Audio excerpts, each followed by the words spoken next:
Alexa said to me, David, I know about gratitude, I know about appreciation, but I don't really feel it. I know the things I should be grateful for, but why don't I feel grateful? Hello and welcome to the Self-Belief Chief podcast. You're here with David Holman. Make sure to subscribe to the podcast for the latest episodes, the latest research, science, conversations that I have with clients. We have episodes with interviews, with real life coaching, so you can hear, clients of mine actually talking as well amongst these episodes. So look out for those. Otherwise, let's begin. So Alexis is talking to me about her inability to really feel grateful for things. She says, I know the things that I could or should be grateful for, but I just don't feel it. Now, the first thing to address is actually what's the individual going through? What's Alexis going through? Because when you go through something big or traumatic, if you're experiencing grief, for example, it's okay not to be grateful. It's okay. It's okay not being okay.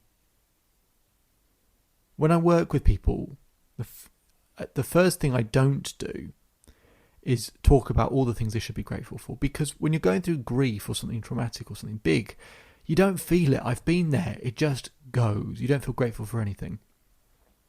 So the first thing is really to address, are you in a really difficult stage where, you know what, it's okay if you don't feel grateful. It's fine. It will come back. That's the first part. But the second part is something Alexis said.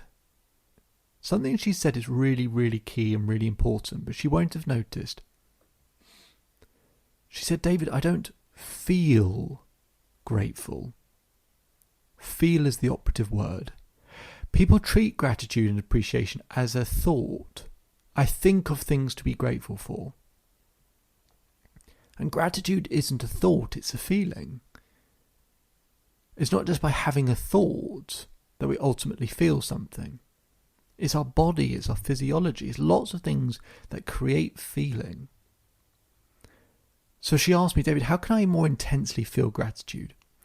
So this is something you might want to try wherever you're listening, but this is what I got Alexis to do. I said to her, I'd like you to get your pulse, right? So feel your pulse on your wrist and take your wrist and put it against your heartbeat. So put your wrist against your heartbeat so you can feel your pulse against your heartbeat. She can feel her heartbeat against her wrist. I said to Alexis, now close your eyes. I said, okay, now what's going to start happening is we're going to pull in things that you could be grateful for. But I want you to keep your wrist on your heart. The reason I was getting her to keep her wrist on her heart is what they find when you think of being in a relaxed, comfortable state. So you imagine as a baby you were held potentially against your mother's chest. Part of the soothing comfort was actually feeling another heartbeat. Now your heart doesn't know that your pulse is you, right? It can easily think it's another human being with another heartbeat. So you put your pulse against your heartbeat, and for your heart it feels like it's someone else. It's that small bit of pressure on your chest. And what they find is, if you pull in things that you're grateful for, and you keep your wrist there, and you do that for 2 minutes, something amazing happens. So your ECG and ERG, so those jaggedy lines that you see on in a hospital, your sort of heart rate monitor and things like that, and your brain waves, they're those jaggedy lines.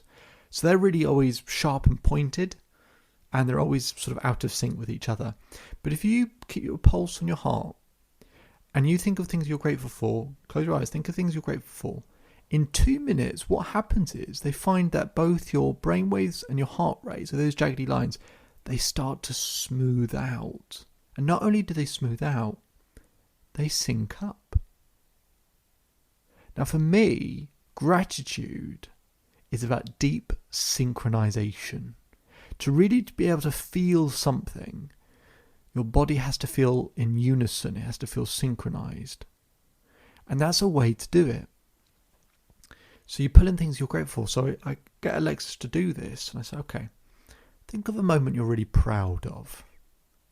And I want you to reach out with your left hand and I want you to pull that into your chest. Think of a moment you're really proud of. Okay. Think of another moment you're proud of. Pull that one in as well. Okay. Keep your wrist on your heart. I'd like you to think of someone in your life that really makes you smile. Pull them in. And really feel it. And now I'd like you to pull in someone that is always supportive, always caring, always considerate. Pull them in.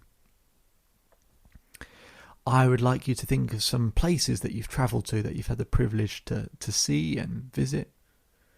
Pull those in. I'd like you to pull in a quality about yourself that you do like, that you really respect, you think is really good, that you really appreciate. Pull that in. And pull in another quality that you really appreciate about yourself as well.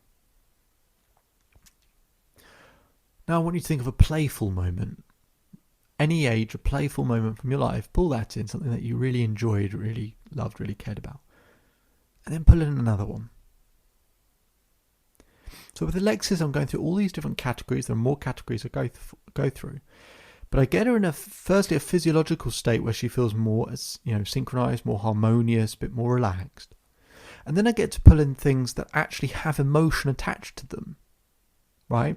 So places they've been to, certain people, qualities that she likes about herself, and so on and so forth. Things that would actually have some emotional resonance, and to actually physically, with one hand, pull those things in or imitate pulling those things in.